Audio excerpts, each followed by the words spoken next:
નમસ્કાર વિદ્યાર્થી મિત્રો, હું વિજય નાકિયા અને સ્વાગત કરું છું આપણી આ સરસ મજાની યુટ્યુબ ચેનલ ઉપર. મિત્રો, આજે જે આપણો મિશન 95 જે સિરીઝ ચાલી રહી છે એનો છઠ્ઠો લેક્ચર છે અને આજે સૌથી વધારે માર્ક્સ ધરાવતો બોર્ડની પરીક્ષામાં એવો ટોપિક એટલે કે પેરેગ્રાફ ઉપરથી પ્રશ્નોના જવાબ.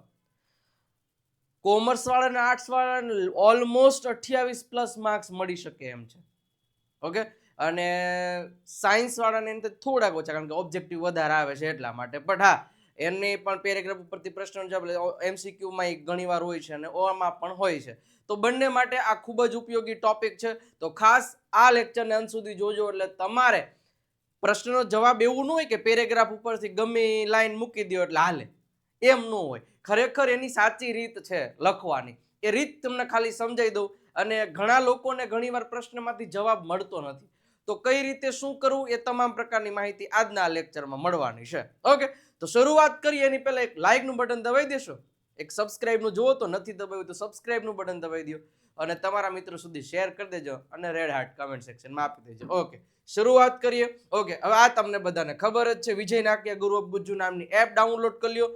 વોટ્સઅપ ચેનલ ઉપર જોડાઈ જાવ. શું કામ? કારણ કે એની પીડીએફ છે, એની લાઈવ ટેસ્ટ જે ઓબ્જેક્ટિવમાં આવશે એ છે, અને 5 મોસ્ટ આઈએમપી ક્વેશ્ચન્સ એ ટૂંક સમયમાં તમને મળશે.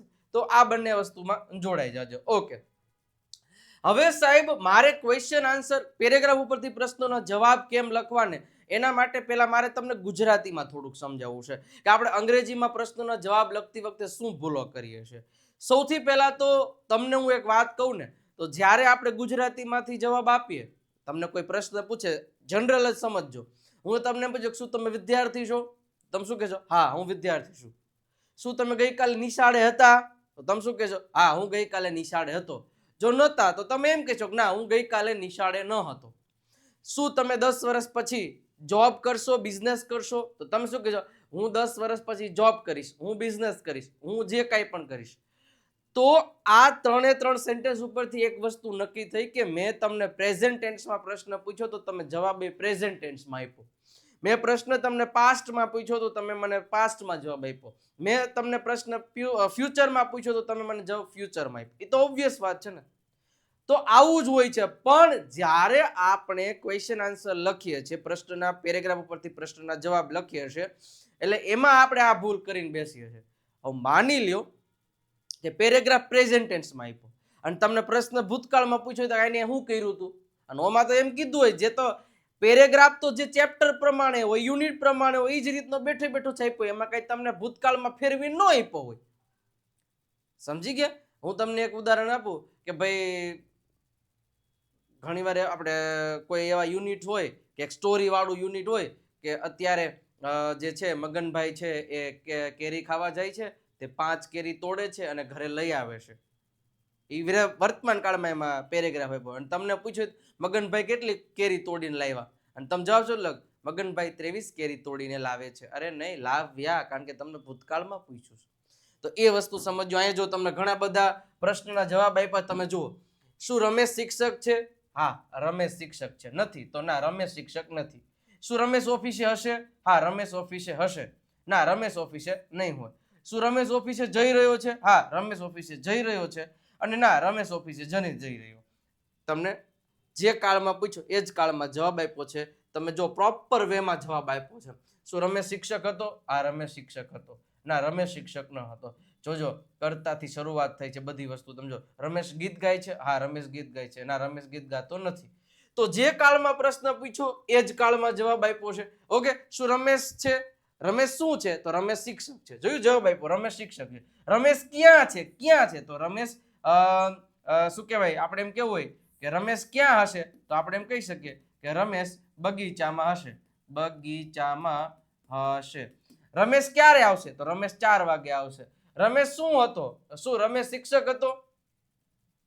તો રમેશ શિક્ષક હતો. હા, રમેશ શું શિક્ષક હતો એવી રીતના ન થાય. રમેશ શું હતો? તો રમેશ શિક્ષક હતો. ટાઈપિંગ મિસ્ટેક છે, થોડુંક જોઈ લેજો. રમેશ શું ગાય છે? રમેશ ગીત ગાય છે. રમેશ ક્યાં જઈ રહ્યો છે? રમેશ ઓફિસે જઈ રહ્યો. મતલબ જે ટેન્સમાં પ્રશ્ન પૂછ્યો એ જ ટેન્સમાં જવાબ આપ્યો છે. તો ત્યારે આપણે પણ અંગ્રેજી વિષયમાં એવું જ વસ્તુ હોવી જોઈએ. તમને હું થોડીક માહિતી આપું. જો અહીંયા તમને એક એક્ઝામ્પલ આપ્યો છે કે ઇઝ હી રમેશ, તો જવાબ શું આપ્યો છે? જો અહીં પ્રેઝન્ટ ટેન્સ છે, ઓલું તો ગુજરાતી હતું એટલે આપણને ખબર પડી જાય છે છીએ છો, તો અમાય છે છીએ છો. હવે આમાં એમિઝાર હોય તો જવાબ એમિઝાર થી જ આપ્યો. જોયું? Yes, he is Ramesh. Does Ramesh like song? તો યસ, રમેશ લાઇક્સ સોંગ. શું કામ?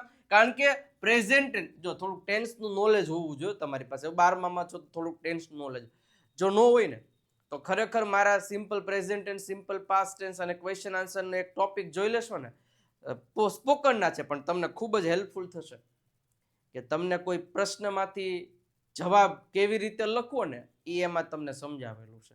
ઓકે, તો એ વસ્તુને તમે જોઈ લેજો. એટલે તો મતલબ આમાં હોય કેવું, માની લ્યો કે પ્રેઝન્ટ ટેન્સ છે તો એની વાક્ય રચના આવી થાય: ડુ, ડઝ, પછી સબ્જેક્ટ, પછી V1 ને પછી ક્વેશ્ચન માર્ક. આ પ્રશ્ન છે, એનો જવાબ દેવાની શરૂઆત ક્યાંથી થાય? સબ્જેક્ટ, એના પછી V1 નું SKS વાળું રૂપ આવે અને પછી ઓબ્જેક્ટ આવે. તો આ પ્રશ્ન પૂછવાની રીત છે, આ એના જવાબ દેવાની રીત છે. તો એવી જ રીતે દરેક કાળમાં હોય. જો અહીંયા જો ડીડ રમેશ લાઈક સોંગ, તો આમાં લાઈક હતું તો અહીંયા લાઈકડ થઈ ગયું. શું કામ? કારણ કે આમાં એવો પ્રશ્ન છે કે did plus subject plus V1 plus object plus question mark હોય. આ પ્રશ્ન પૂછવાની રીત છે. આનો જ પ્રશ્ન જવાબ દેવાની રીત શું છે? સબ્જેક્ટની બાજુમાં V2 ની બાજુ ઓબ્જેક્ટ.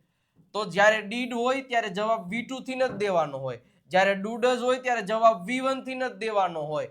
તો આ બે વસ્તુને યાદ રાખવાની. વધારે પડતા તો ડુડઝ ને ડીડ વાળા જ પ્રશ્ન પૂછાય. હા, પછી તો કે વિલ હે તો વિલ થી જ પ્રશ્ન જવાબ દે, ઇઝ છે તો ઇઝ થી જ જવાબ દેવાનો.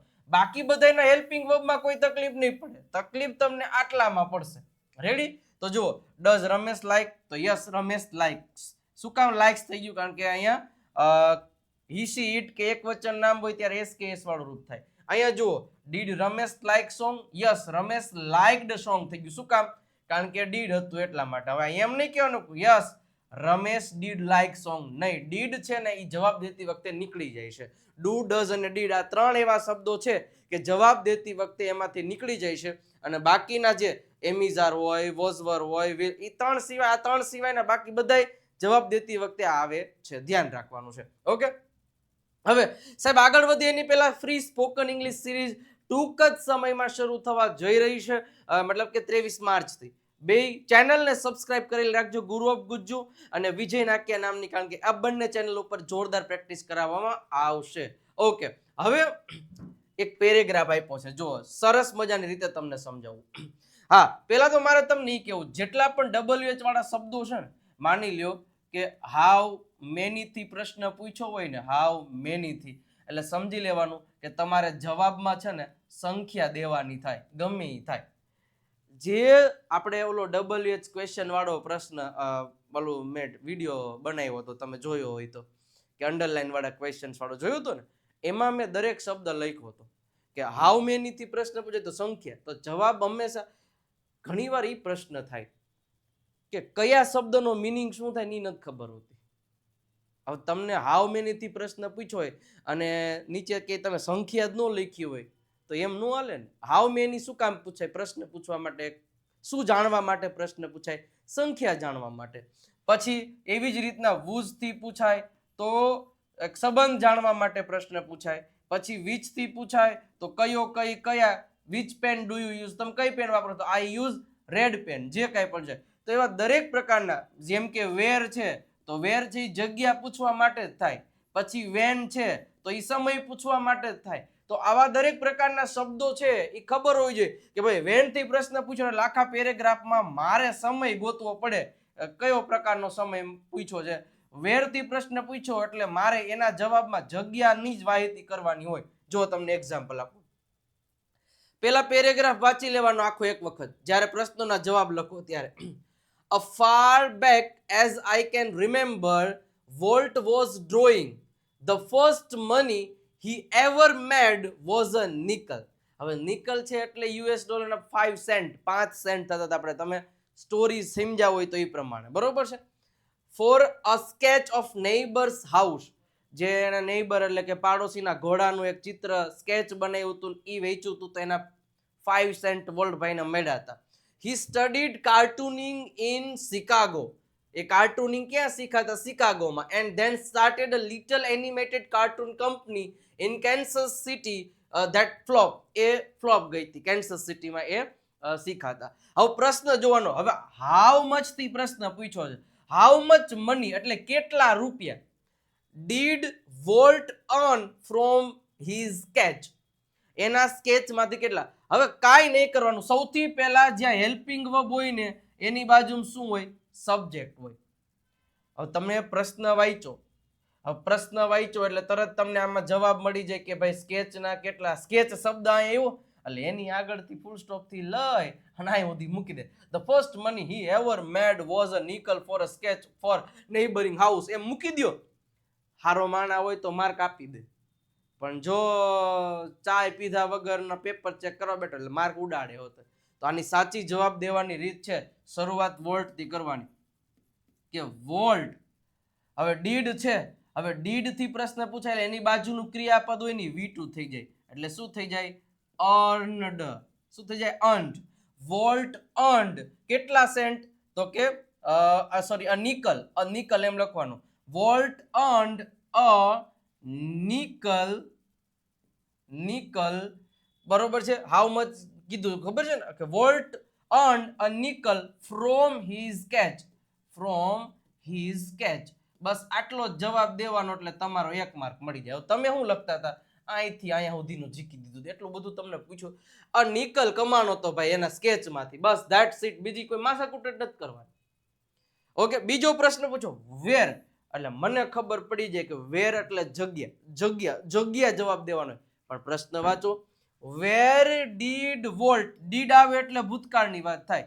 Where did volt start animated cartoon company. હવે એનિમેટેડ કાર્ટૂન કંપની ક્યાં શરૂ કરી હતી, તો કે કેન્સસ સિટીમાં.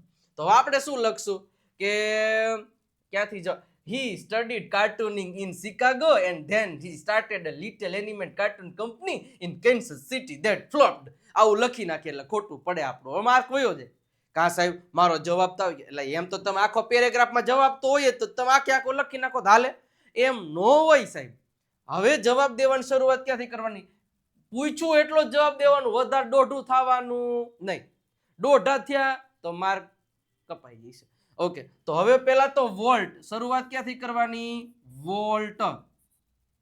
વોલ્ટ પછી ડીડ છે એટલે આ એનું ભૂતકાળનું રૂપ થઈ જાય સ્ટાર્ટેડ. શું થઈ જાય, સ્ટાર્ટેડ. હંમેશા યાદ રાખવાનું કે ડીડ પછી સબ્જેક્ટ હોય એની બાજુમાં જે ક્રિયાપદ હોય. હવે જવાબ દેતી વખતે આર્ય હોય ને સબ્જેક્ટ, એનાથી ને શરૂઆત કરવાની. એના પછી જે આર્ય હોય ને ડીડ હોય તો અહીંયા જે ક્રિયાપદ હોય ને એનું ઈડી ભૂતકાળ વાળું કરી નાખવાનું. Walt started animated cartoon company, animated cartoon company in Kansas City. બસ આટલો જ તમારે જવાબ દેવાનો એટલે તમારો જવાબ મળી ગયો. સમજાય છે? તો આ વસ્તુ તમારે સમજવાની છે સાહેબ. ક્લિયર થયું? ઓકે, બીજો પ્રશ્ન આપ્યો, મતલબ બીજો પેરેગ્રાફ આવ્યો, વાંચો. The rest is a history. Walt's mouse, વોલ્ટનો ઉંદેડો, Mickey, celebrated his 40th birthday in 1968 and a happy 40th. It was a 250,000 people saw a Disney movie in 1968. 100 million watched a Disney TV show. Nearly a billion read a Disney book of magazine and almost 10 million visited Disneyland. And Mickey, as Walt used today, started it all. હવે એટલું તમે સમજી ગયા. પ્રશ્ન જુઓ, van પ્રશ્ન પૂછ્યો છો, વેન. હવે વેન આવે એટલે પહેલા તો મારે સમયની વાત થતી હોય. When did Walt's mouse Mickey celebrate his 14th birthday? 40મો જન્મદિવસ વોલ્ટભાઈએ જેના ઉંદર ક્યારે ઉજવો, તો આ લખ્યો છે જો, ઇન 1968. તો જવાબ આમ લખી શકાય, વોલ્ટ's mouse Mickey celebrated his. હા, આમાં પરફેક્ટ બેસ ઘણી વાર બેસે હોતે. રેડી? તો તમે આપણે શરૂઆત ક્યાંથી કરવાની, હવે ડીડ છે એની બાજુમાં શું છે, વોલ્ટ. વોલ્ટ્સ, જોજો અડધો જવાબ તો આમાંથી જ બની જાય. વોલ્ટ્સ માઉસ એટલે કે મિકી, કી સેલિબ્રેટેડ થઈ જાય. શું કામ? કારણ કે ડીડ છે એટલે સેલિબ્રેટેડ. હવે his 40th birthday in 1968. આટલો જ જવાબ. આગળ પાછું ક્યાંય નહીં જવા દેવાનું. વળી આપણે ઠેઠે ફૂલ સ્ટોપે પોકાડવા જઈશું, એમ ન હોય. તો આટલો જ જવાબ આવે. બીજો પ્રશ્ન, હાઉ મેની કીધી એટલે મારે સંખ્યા ગોતવાની થાય ભાઈ. મને તરત ખબર પડી જાય કે હાઉ મેની પ્રશ્ન પૂછ્યો એટલે સંખ્યા ગોતવાની. ચલો, હાઉ મેની પીપલ, લોકોની સંખ્યા ગોતવાની છે. વોચડ એટલે જોવાની વાત થઈ છે. Disney TV show.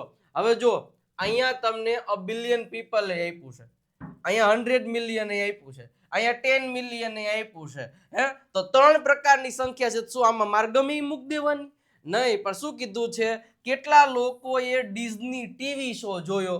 તો ટીવી શો ની આ બિલિયન પીપલ છે એ ડિઝની મૂવીની વાત થઈ છે. 10 મિલિયન વોચ્ડ ડિઝની ટીવી શો એટલે આપણે આ જવાબ દેવાનો થાય. તો તમે હાઉ મેની થી પ્રશ્ન પૂછે સીધું લખો કે 100 million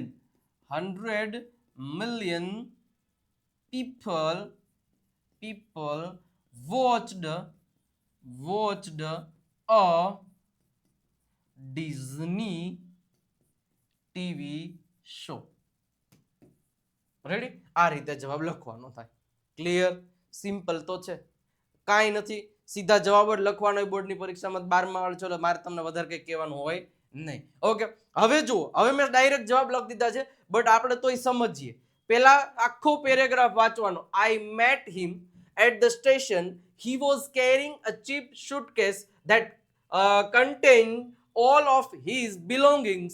We borrowed $500 from an uncle, and Walt started a cartoon series called Alice in Cartoonland. It was tough going. Walt did all the animation and I cranked the old-fashioned camera. The Alice cartoon didn't make much of splash, so Walt started a new series called Oswald the Rabbit. Oswald did better, but when Walt went to our New York distributor for money, he ran into trouble. ખબર પડી ગઈ? ચલો, whom એટલે થાય કોને. Whom did writer meet at the station? Writer છે એ કોને મળ્યા હતા સ્ટેશને? ડીડ આવ્યું એટલે કોને મળ્યા હતા? જો અહીંયા ડુ હોય તો કોને મળે છે? જો અહીંયા વિલ હોય તો કોને મળશે? જો અહીંયા ઇઝ હોય ને આઈએનજી હોય તો કોને મળી રહ્યા છે? આટલો ફેર પડે. હવે જો ડીડ પછી શું છે? ધ રાઇટર એટલે the writer.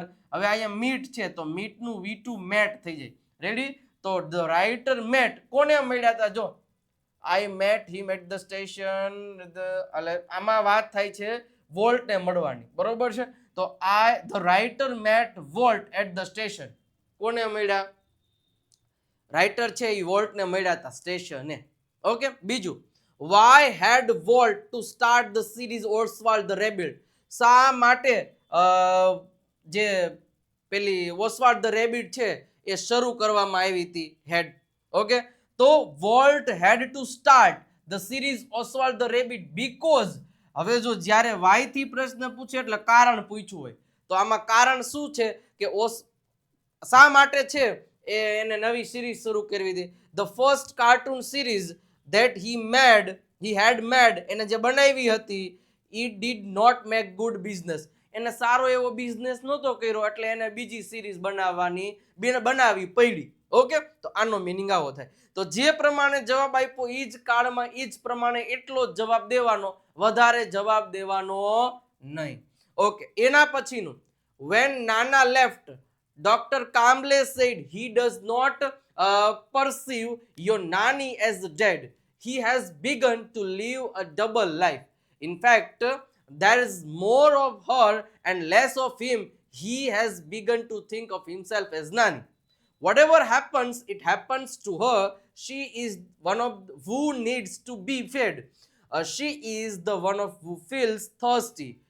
He is the one who feels the pain, and it is he who makes the medicine. He only sells the pills of her behalf. નાની જેવું બિહેવ કરવા માંડ્યા હતા, ખબર છે? તો હાવ એટલે કેવી રીતે, હાવ વોઝ નાના લિવિંગ અ ડબલ લાઈફ, તો અહીંથી આખી ઘટના કીધી અહીંથી, બરોબર છે. તો નાના ડીડ નોટ perceive નાની એઝ અ ડેડ, પરસીવ નાની એઝ ડેડ, મરી ગયેલા એવું માનતા જ નતા. He started living more of her life as less of him, નાના છે એને પોતાની લાઈફ કરતા તો એની વાઈફની લાઈફ વધારે જીવવા માંડ્યા હતા. હી began two think himself as a નાની, પોતે જ નાની છે એવું જ વિચારવા માંડ્યા. This he was living a double life, આવી રીતે ડબલ લાઈફ જીવવા માંડ્યા હતા. વિચ એક્ટિવિટીઝ ડીડ નાના સ્ટાર્ટેડ ડુઈંગ એઝ અ નાની હેડ બીન ડુઈંગ, એવી કઈ એક્ટિવિટીઝ છે કે જે નાના કરવા માંડ્યા હતા જે નાની કરતા હતા.